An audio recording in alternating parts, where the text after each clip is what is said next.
Hello guys, यहाँ पर declaration form आ गया है नवंबर 20 एग्जाम के ऑप्ट आउट करने का। इस फॉर्म के बारे में मैं आपको कुछ जानकारी दे दूं।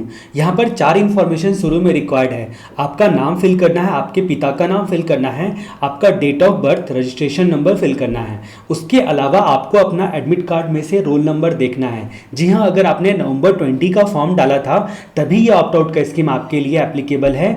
यानी कि आपको पहले अपना एडमिट कार्ड डाउनलोड करना पड़ेगा, वहाँ से अपना रोल नंबर देखकर यहाँ पर डालना पड़ेगा। ऑप्ट आउट करने के लिए 2 ऑप्शन दिए गए हैं। या तो आप नवंबर 20 का जो साइकिल 2 है उसमें एग्जाम अपियर करो। नवंबर 20 का साइकिल 2 का मतलब जनवरी सेकेंड वीक के बाद आपका जो है वो डेट आएगा, कभी भी फेब फर्स्ट वीक के बीच में। तो ये बात आपको कैसे पता चलेगा कब एग्जाम होगा, कौन से डेट को होगा, उसके बारे में इंस्टीट्यूट आपको दिसंबर तक बताएगी। अनाउंसमेंट करके नोटिफिकेशन देके बताएगी कि कौन सा एग्जाम का डेट रिलेवेंट होगा आपके लिए। अगर आप ऑप्शन 1 में यानी कि अल्टरनेट 1 में जाते हो तो अल्टरनेट 2 कहने का मतलब क्या है, May 21 का एग्जाम फिल करो। दोनों ऑप्शन आपके पास दिया गया है। May 21 में आपको सिर्फ 2 काम करने पड़ेंगे। जैसा कि मैंने बताया था कि अगर आपने अल्टरनेट 2 चूज किया तो आपको एग्जाम फॉर्म दोबारा से फिल करना पड़ेगा, लेकिन फीस और एग्जामिशन कैरी फॉरवर्ड होगा। आपका फीस केवल डिफरेंशियल फीस आपको लगेगा। डिफरेंशियल फीस कहने का मतलब कि अगर आपने नवंबर 20 में केवल एक ही ग्रुप का फीस दिया था, ठीक है, तो फिर आप May 21 के लिए आप दोनों ग्रुप फिल कर रहे हो तो आपको डिफरेंशियल फीस यानी कि सेकेंड ग्रुप का फीस देना पड़ेगा। केवल जो ऑलरेडी पेड है वो नहीं देना पड़ेगा।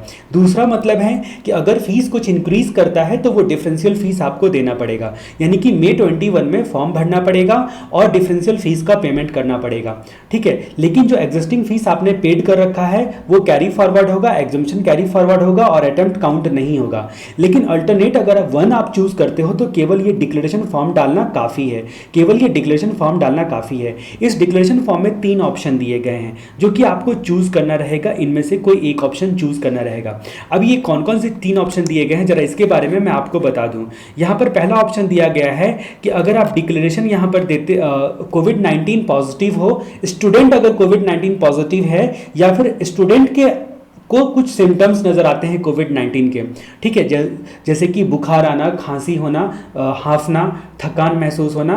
तो ये जो कुछ कॉमन है लेकिन थोड़ा सा आपको अलग सा फील होगा। गूगल में आप विशेष जानकारी ले सकते हो।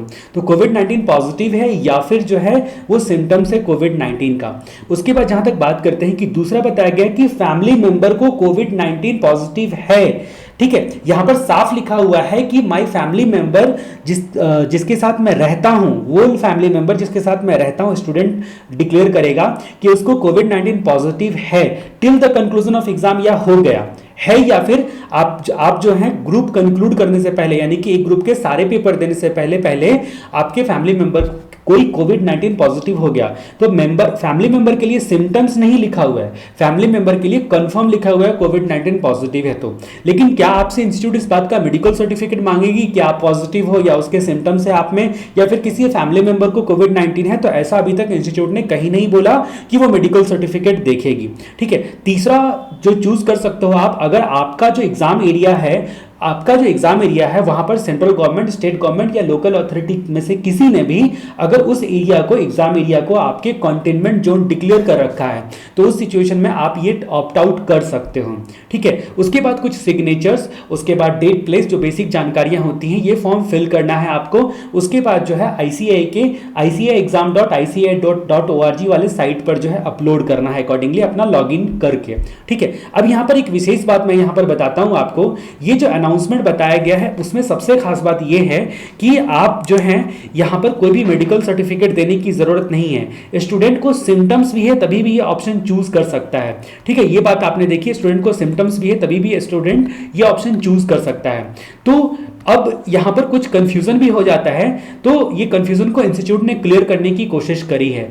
मान लीजिए कि अगर आपने ग्रुप 1 का ऑप्ट आउट कर दिया, ठीक है, आप यहां पर ग्रुप 1 देने के लिए जा रहे हो, इसके बारे में और भी क्लैरिफिकेशन आना बाकी है, मैं आपको बताऊंगा। ग्रुप 1 का आपने मान लीजिए फॉर्म डाला हुआ है और ग्रुप 2 का भी आपने फॉर्म डाला हुआ है। ग्रुप 1 के 3 पेपर देने के बाद आप ऑप्ट आउट कर जाते हो। सारे पेपर अगर आपने दे दिए तब तो ये ग्रुप 1 से ऑप्ट आउट नहीं कर सकते हो, आपने एग्जाम दे दिया ऐसा माना जाएगा। लेकिन मान लीजिए कि आपके ग्रुप में 4 सब्जेक्ट हैं, मान लीजिए उसमें 3 सब्जेक्ट देने के बाद तक आपने अगर ऑप्ट आउट कर दिया, कोई भी अल्टरनेट 1 या फिर 2 में से कुछ भी चूज कर लिया, डिक्लेरेशन डाल दिया, तो क्या आप ग्रुप 2 का एग्जाम देने के लिए जा सकते हो? जी नहीं।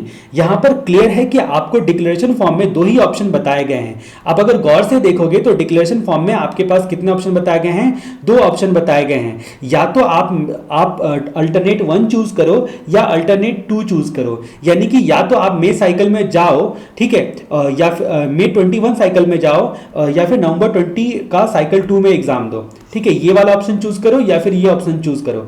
लेकिन ऐसा नहीं लिखा हो कि ग्रुप वाइज आप कर सकते हो कि आपने फर्स्ट ग्रुप का 2-3 पेपर आपका खराब चला गया तो आपने छोड़ दिया, फिर सेकंड ग्रुप जो है वो जाके आप एग्जाम में बैठ पाओगे, ठीक है। तो ऐसा क्लैरिफिकेशन कहीं पर अगर फ्रीक्वेंटली आस्क अगर इंस्टीट्यूट निकालती है या क्लैरिफिकेशन देती है तो उसके संदर्भ में मैं आपको पूरी जानकारी दूंगा। लेकिन अभी तक की जो इंटरप्रिटेशन है उससे ये क्लियर होता है कि अगर आपने ग्रुप 1 देने के दौरान ही, मतलब ग्रुप 1 कंक्लूड होने से पहले ही ऑप्ट आउट स्कीम चूज कर लिया तो आप ग्रुप 2 का पेपर देने के लिए नहीं जा सकते हो।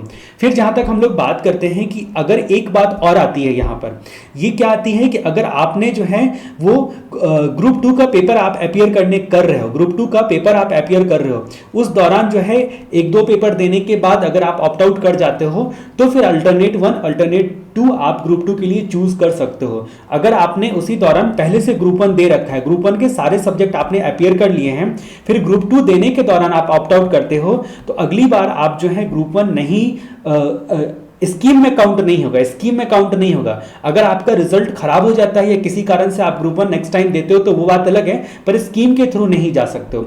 स्कीम के थ्रू यहां पर ग्रुप 2 में आप जा सकते हो क्योंकि ग्रुप 2 के पेपर देने के दौरान आपने ऑप्ट आउट करा हुआ है, ठीक है। तो बहुत सारे परमुटेशन कॉम्बिनेशन होते हैं, सारे जो है वो एग्जाम जो है वो आप कंक्लूड एक साथ नहीं कर सकते हो, आपको अपना भी कुछ लॉजिक लगाना पड़ेगा। कुछ अगर डाउट्स है इससे रिलेटेड तो आप कमेंट सेक्शन में मुझसे पूछ सकते हो। मैं उम्मीद करता हूं कि आपने मेरे चैनल को सब्सक्राइब किया होगा, नहीं किया है तो प्लीज कर लेना।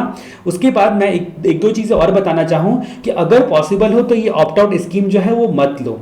अगर आपके लिए पॉसिबल है तो इस ऑप्ट आउट स्कीम का नाजायज फायदा ना उठाओ। इसका कारण क्या है, क्यों मैं बोल रहा हूं कि ऑप्ट आउट स्कीम का फायदा ना उठाओ?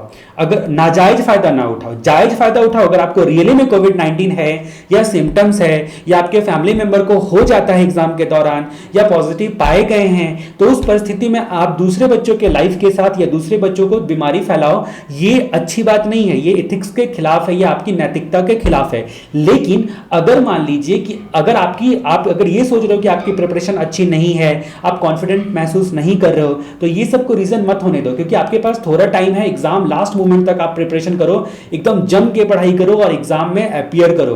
एग्जाम में अपीयर करोगे तो उससे एक फायदा मिलेगा। मुझे ऐसा लगता है कि इंस्टीट्यूट भी जानती है कि स्टूडेंट इस बात का नाजायज फायदा उठाएंगे, इसकी वजह से वो नवंबर 20 का रिजल्ट कंपैरेटिवली ज्यादा अच्छा करेगी। नवंबर 20 में एग्जाम देना अंत में ये होगा, मुझे ऐसा लगता है कि वो जो लोग भी हिम्मत करके बैठेंगे एग्जाम में ना, वो लोग खुश होकर आएंगे, उनका रिजल्ट पॉजिटिव होने का चांसेस है, ज्यादा चांसेस है। लेकिन अगर आपने नाजायज फायदा उठाया, गलत फायदा उठाया, तो मे भी पॉसिबल है कि एग्जाम का जो इंस्टीट्यूट ने समझ गए कि बहुत सारे बच्चे ऑप्ट आउट कर रहे हैं, 2-3 पेपर दे के भी 1-2 पेपर खराब चला जा रहा है, फिर ऑप्ट आउट कर रहे हैं, तो इंस्टीट्यूट उसी हिसाब से अपना रिजल्ट भी प्लान करेगी। इसलिए मैं रिक्वेस्ट करता हूं आपसे कि अगर पॉसिबल हो तो इस स्कीम का नाजायज फायदा मत उठाओ। इस स्कीम में बस एक ही लूप होल है कि कहीं पर इंस्टीट्यूट ने ऐसा नहीं कहा है कि वो मेडिकल सर्टिफिकेट भी अपलोड करने के लिए कहा, ऐसा नहीं कहीं पर भी लिखा हुआ है। इसकी वजह से बहुत लोग इसका नाजायज फायदा उठाने की कोशिश करेंगे, पर मेरा मानना है, मैं रिक्वेस्ट करता हूं कि नाजायज फायदा मत उठाओ,